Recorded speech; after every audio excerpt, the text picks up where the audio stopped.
Welcome back to the Heal with God podcast. Each week we explore a new theme for healing. I'm your host, Heather O'Brien, and today we're going to be talking about whether your body could actually be blocking your healing. Now, stay with me. I want you to know that you can actually discern depression triggers, and I have a guest with us today, Jennifer Stirling-Campbell. And if you love Jesus, but you still feel heavy, tired, emotionally flat, or maybe you even already know what the problem is, but you want freedom, and you feel like something keeps holding you back from that. Today, we're going to talk about that. Maybe the mistake is that we are thinking, if I just pray harder, I'll feel better.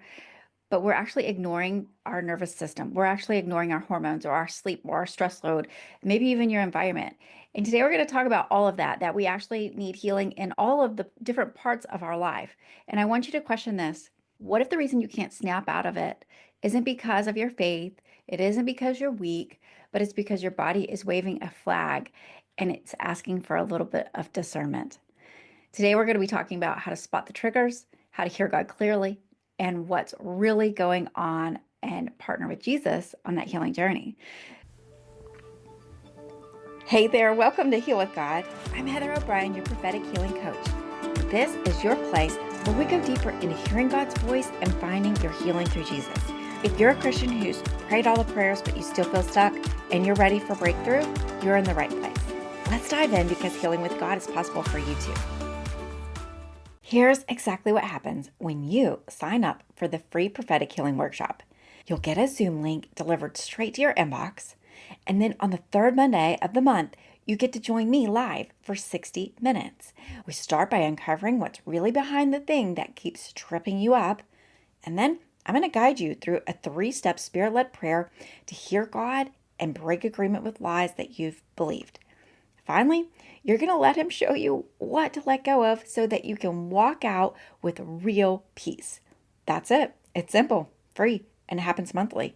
Early signups may get live coaching and prayer, so I don't want you to wait. I want you to go ahead and go to heatherobrien.net/workshop. That's heatherobrien.net/workshop. And I want you to save your spot. So welcome, Jennifer. I'm so glad you're here. We're so looking forward to this conversation. Yes, thank you for having me. And I feel like our podcast aligns so well. Mine is Overcome Depression for Christians Struggling with Faith. Uh-huh. And literally, that's what you're all about. Yeah. And when I was sick, which was 25 years sick from the time I was little tiny kid sick, didn't know the difference, had never felt anything else, depressed, angry every single day. And I hated myself for it because I thought that was who I was. And I didn't know how to escape the triggers and escape the repeated patterns. And I would continually say, I'm not going to do that again. I'm not going to do that again. And sure enough, I would. And Mm. I was hurting my family. I was hurting my relationships when I got married. I hurt my spouse. My children suffered because of my anger and depression, or the anger and depression. I don't like to say my, Yeah. because I Yeah. don't want to identify it. Um, but it was like hell every day, and it felt like it was a losing battle, that I was just kind of treading water, and eventually I would drown, and then someone would pull me out again, and I'd be treading again, and then I would go under. And it, because there was a point at which I always lost it. Mm. I could control it for so long, the Yeah. anger I'm talking about, Okay. and then it would just take over. Uh, And it was like I was a third party watching myself lose control and being like, stop, stop, stop, stop, stop. And I couldn't stop it. yeah. It So was what you're horrible. talking about is you were trying to manage this anger, manage and suppress it basically, but not, Mhm. you weren't actually getting healed from it. I can No, and identify. I was doing all the stuff. I mean, I was trying to do all the things they say to do when you have anger management issues, like leave the room or break something that's okay to break, tear up paper, yell, scream into a pillow. It just didn't seem to matter. Uh-huh. And the depression was intense. It was very Yeah. intense. And I spent all those years running from it, in the sense that I became a cross country runner. And they say that exercise can help. It did. I felt like my mood was improved a little when I was running. I was insanely busy, so busy that I couldn't think, couldn't really have a relationship outside of my own family. And that was kind of almost my protective barrier that if I'm this busy, then no one can actually get to know me or see that side of me that I don't want anyone to have to experience or see. So And when you look back, so you're mentioning depression, you're mentioning anger.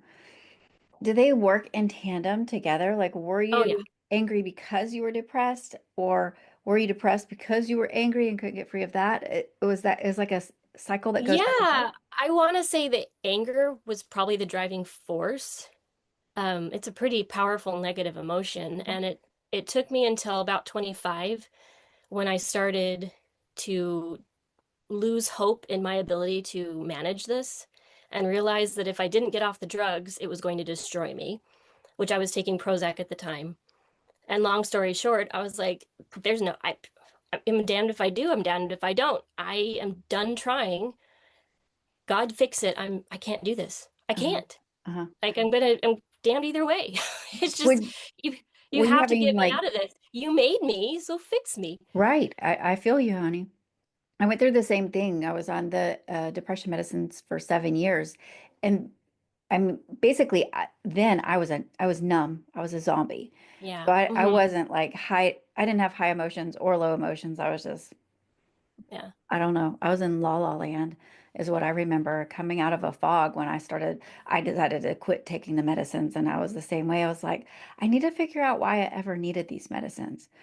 And I wish I had asked that question so much sooner. What made you decide that this was your stopping point? When I learned the side effects long term of the medications I was taking, Uh-huh. basically that zombie, I don't care, kind of solidifies and changes your brain so that as you get older, you don't care about anything. Mm, And that was kind of the case when I took them anyway. But I went from being out of control to I can control myself, so this was the better of two evils until I started learning that. And then I was like, oh no, I'm a very motivated and passionate person. I'm not going to let this happen to me. There must be a reason I'm motivated and passionate. I just don't know what it is. mm, I felt that I really felt like God loved me, and I always knew deep down that I was worth something, and I didn't understand why this was happening or how to change it. And I thought maybe I'll be this way for the rest of my life. But at that point, I was like, oh no, no, no, no. This has got to change. And it has to change now. I also felt this urgency like, if things start getting really bad in the world, and this was when I was 25 and I'm 42 now, and I can't get the medication that keeps me sane, what's how am I going to be able to serve God at all or help anyone at all if I'm losing my mind? Like, I have to figure this out yeah, so that I'm not dependent on this thing. And ultimately, we're talking years after 25. So the kind of initial breakthrough happened at 25, but years down the road, because you asked about what was kind of the driving force, I realized that there was a very, very angry ancestor who had been attached to me probably from the time I was born and wasn't me, but I would feel this initial irritation at things that would happen, followed by this rage. The irritation was me, the rage was him.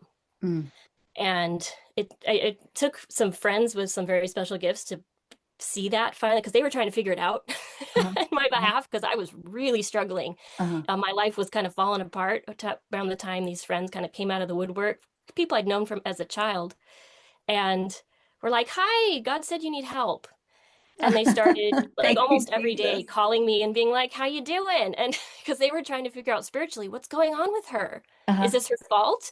What did she do? What uh-huh, is this thing I'm feeling? And eventually realized it was this really mad ancestor. And so at that point, it was the spiritual journey of overcoming some of my own temptations at the time, which were severe, and turning to God and seeking help from those who were able and willing to help me with some energy work, who used God and Christ, as well as just friends who were there when God told them to help me yeah, and lead me through this so so that good. I could release this ancestor and move forward at all, because I with him there it was just like I was stuck Yeah. and I didn't know Okay. how to overcome that. I got so many questions here. So we got to pause for just a minute. Number one, you were a Christ follower all this time, Yes. or when did you get Oh saved? yeah. And wasn't it was so discouraging because I'm like, I'm doing all the things that are supposed to bring happiness. I'm Uh-huh. obeying the commandments. I'm, I'm reading my scriptures, saying my prayers, and I think that's what almost led me down a dark path of making really poor choices because I was losing hope. And I Mm, was just like, I just want to be happy at this yeah. point when I was about 25 to 30. Uh-huh. 30 was kind of the breaking point where I was like, maybe this lifestyle would be better because I've been miserable for so long. Hmm. I can't take it anymore. And that was around the time everything started falling apart. My marriage was falling apart. And again, my friends were coming out of the woodwork like, hi, God told me to call you. And Hmm. I knew they were sent by God to help me. Yeah. And Yeah. That's without so them, I good. would have failed. Yeah. Absolutely. Crash and burn failed. And I almost did. And there was a miracle that occurred that I talk about in my own podcast that prevented me from making the choice that I wanted to make and gave me the time to make a different one. And I will be forever grateful for that and for the people who intervened.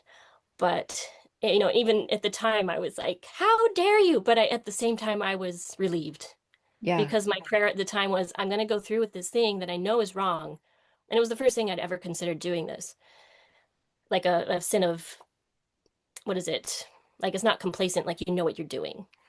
Yeah. And and I told God, "I'm really sorry. I just can't resist this anymore, and stop me if you can." And Yeah. that was my prayer, and He did. He Come stopped me, on. but I knew that if I tried again, He wouldn't stop me. Okay.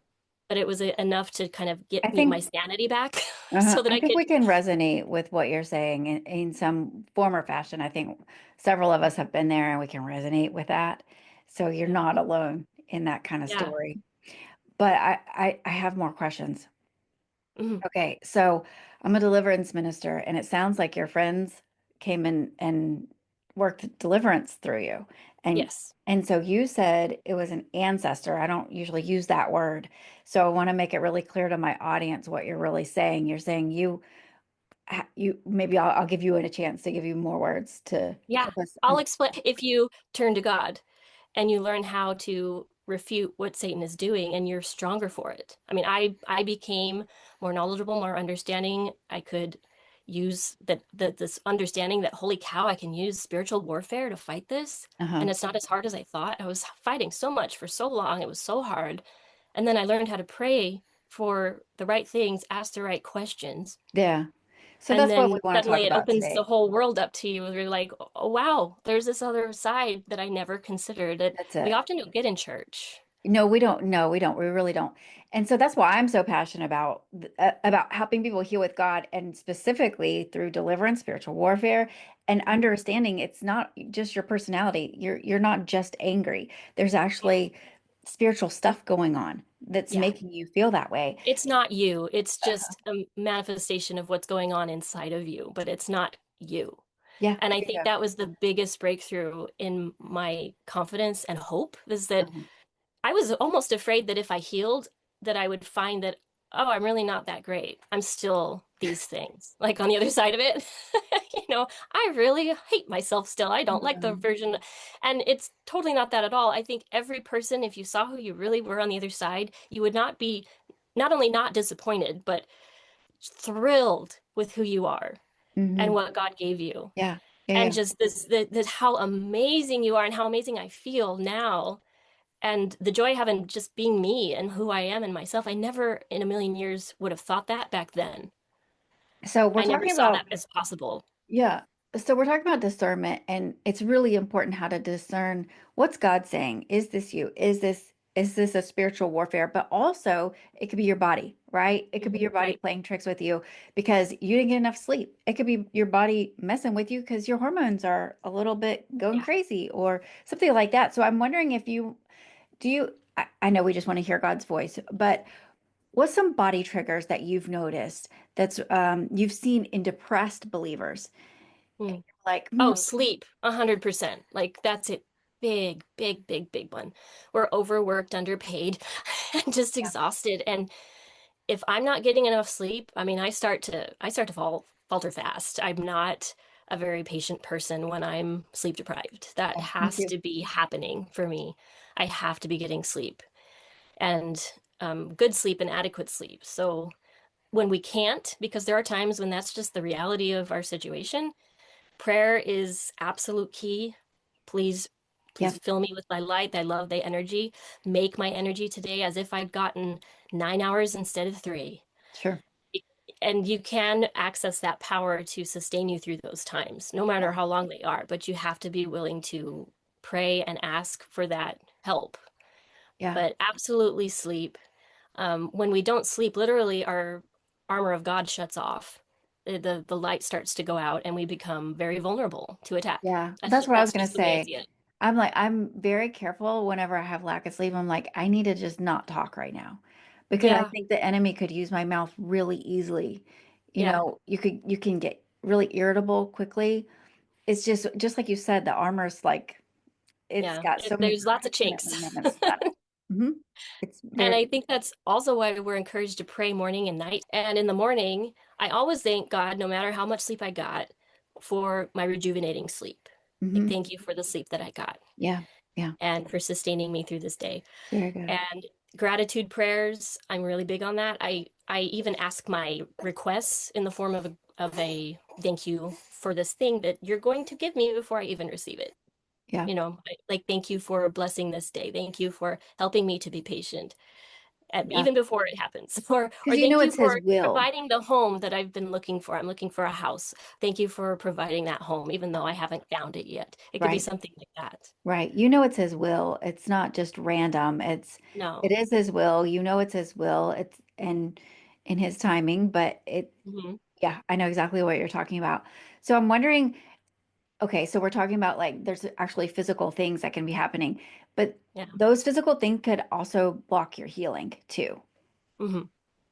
Yeah. I mean, I think people underestimate the power of chemicals in our on our planet in every form, whether it's processed food, uh, meat, the stuff they're spraying in the sky, our bedding, the chemicals we clean with, the chemicals in the paint that we paint our houses with, or all of it. Like the things we spray on the grass, or the pesticides, the herbicides, it affects us, the clothes that we wear, even.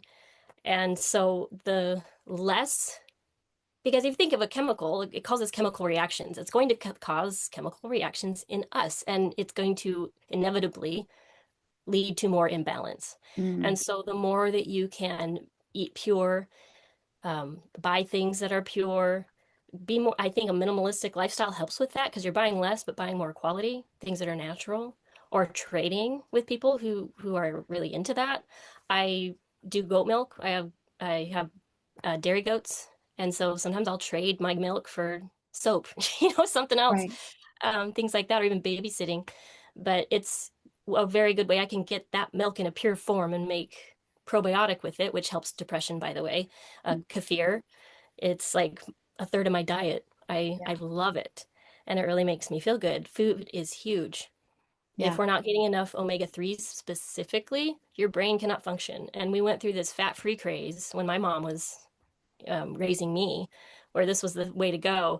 Depression skyrocketed. If you think that nuts are going to make you fat, just stop thinking that way. I Yeah. don't know how else Yeah. to say it. Yeah. You've got to have fat for your brain to function Yeah. optimally. I eat Yeah. a lot of fat in my diet: avocados, nuts, whole milk, fish oils, olive oil, like good quality oils too. It can't Right. be just something like the cheap stuff you buy at the store. It's more like a plastic. And if you're filling your body with omega-6s and plasticized oils, your brain's going to revolt. It can't function and help you to heal. And Yeah. when your brain is out of whack, it's really hard to feel the spirit too. And I've even had some of my friends, my friend in particular that helped me through that time, she told me one time that even taking a Tylenol, and she was very, very close to the other side, would inhibit her ability to feel and understand and discern and get the answers, even just a Tylenol. Mm. So if Yeah. something numbs your mood or your pain, it also numbs your spirit. And Interesting. And Interesting. that's just something to really, really Uh-huh. keep in To mind. And really that's not to consider. say run off and get off your Right. medication today, No. but maybe make a plan or ask the Lord to help you to move forward and lessening it at least Mhm. and getting rid of anything that isn't necessary. And we're talking like everything that I talked about. It's not Right. just pharmaceuticals. Right. Right. Right. But with that said, I just want to poke this in there because it's not something I ever thought about until I thought about it. But pharmakia in the scriptures is the word that was translated into sorcery. And if you think about how our society works, and it talks about in the scriptures to be careful of sorcery in the last days. Like, who's going to be like, oh, I really love this magician. Most people aren't running to magicians and sorcerers, asking them Right. to, soothsayers, asking them to heal them. But we are running to our doctors and say, give me that magic pill that'll heal me Yeah, that's or true. that surgery. And it costs a lot. I mean, Yeah. that's kind of a key factor in sorcery is usually they're asking you for money in exchange for healing, right? And not to say that all doctors and all treatments are bad, but just the principle of who are you going to first Yeah. to ask for your healing? Is it God and then Right. asking him for direction and who you should go to and what you should do? Or is it go to the doctor and then get the options and then pray to God about the options? Because if he's giving you these options and you're not opening up to maybe God's way that could be completely different, Yeah. he'll probably answer that prayer and say, well, this is the least damaging one. This Yeah. is the one that, but because that's all the options you're giving him. Oh my You're goodness. saying, what do I do? Yeah. This, or this. And he'll be Yeah. like, well, if you're not going to ask me anything else, well, then this one. Yeah. And then people will say, well, that was my answer to prayer. Maybe, yeah, but Yeah. sometimes it's better to go to God first and trust that he can lead you or guide you or inspire you Mhm. and things that will just come your way. And then you can recognize when they show up. Yeah. And At least that's how it specifically, happens for me. yeah, yeah. No, no, I totally get it. Well, I'm thinking, okay, so today we're talking about discerning just different body triggers, things that are going on in your mind. And maybe you're saying, I feel depressed. And we're saying, what's going on in your body? What are you putting in your body? What are you doing with your body? And what have you been praying to discern, God, okay, I'm feeling this, and what should I do about it? What do you have a specific prayer or a go-to discernment mode where you start asking God whenever you have symptoms in your life to get down to the root of it? There's quite a few. I mean, I kind of like, which one do I need today? I'll ask the Lord, is it Or emotion? And I'll just get the feeling like that's where it is. Wow. Okay. Yeah, that totally makes sense. And sometimes it's like, really? Oh, that's weird. And then I'll start doing more research and later realize that, yeah, that was absolutely the problem. yeah, But, yeah, and then there's a I'll lot of pray for tools and that. resources like that. I totally get it. Yeah, But and then I'll pray for the Lord to help me to know how to pray for this to be remedied, whatever that is, if it's to just go away, or if there's other things attached to this that need to be reconciled first. mhm, very good. I get it. There's a few different books that I have that are like that. Oh, Dr. Henry Wright has, it's a Christian book with lots of different symptoms and sicknesses and diseases and the roots to them. But Mhm. what's funny is some of them I'll look it up and it just says, this is a demon. Like, this is not That's not helpful. helping me. Oh, I remember thinking, I remember seeing that one time or maybe a few times, and I was like, this is not helpful. I don't even know, like, what's the demon's name? Like, what do I Yeah. call it? Why did it come in? And I totally get what he's saying. Like, this is a spiritual thing, though. He's saying this is not just necessarily something you ate or drank. This is something that you need to deal with spiritually, is what he has discerned. So Hmm. I totally get that. And Yeah, I and love I that we have honestly these don't resources. think that there's any bodily issue that isn't spiritually rooted. That Yeah. is my personal opinion. I No, think they're all coming from some spiritual place. no, I get it. I mean, the only, okay, so the only time that it's not, I mean, it could be still, I guess, but I'm like, okay, I jumped on the trampoline and I fell down wrong and my ankle got twisted. Oh, Okay, to that's me a physical that's a issue. message as well. It's like, what is this trying to tell me today? It could be like, slow down. Or maybe if it's weak ankles, what are weak ankles saying about me right now that I need to fortify? Yeah. I mean, it could be I stubbed my toe, and that's I immediately start praying. If I hurt myself, I immediately ask the Lord to close portals that were opened because it's a trauma, and I don't want anything to make it worse or get in and start affecting my system. And then I could ask, what is this trying to tell me? Like, what are Yeah. you trying to tell me, Lord? Why did we Yeah. just stub my toe? Am I not following you? Because sometimes feet have, like, do I need to change directions? Am I going the Yeah. wrong way? It could be So, any of those things. I totally get what you're saying, that we just need to ask the Lord and discern. That's kind of my whole thing is, what is God? saying, right? So, Jennifer, I just say thank you for joining us today. Thank you for this lovely conversation. And how can our listeners get to know you more? I have a website, overcomedepressionpodcast.com. I do have a newsletter that's kind of on sabbatical right now because of my new baby. So I'm trying to release a podcast every other week at the moment. I was doing weekly, but overcomedepressionpodcast.com, you can find the podcast there, which is Overcome Depression for Christians Struggling with Faith.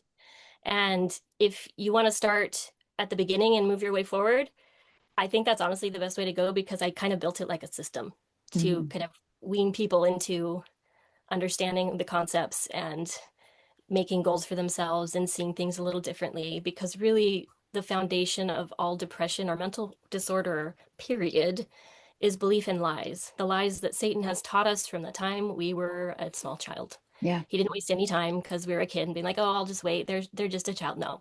Like Yeah. we have and probably, and I hope this gives you hope, like it did for me when I finally understood the scripture about weakness and how weaknesses can make us humble, is that the weaknesses you have are probably strengths you had before you came here. And Satan was so aware of you and what you could do to damage him that he convinced you that your strengths were a weakness. Mm. You can't utilize them properly if you believe you stink at it. Mm. And so if you can overcome that thing that you think is your weakness, you can start fighting Satan like you've never before, like even stronger than you were before. But Mhm. that should be a telltale sign to you that if you're depressed and angry, that you are joyful and that you have an amazing heart that loves other people and can bring people together. And Yeah.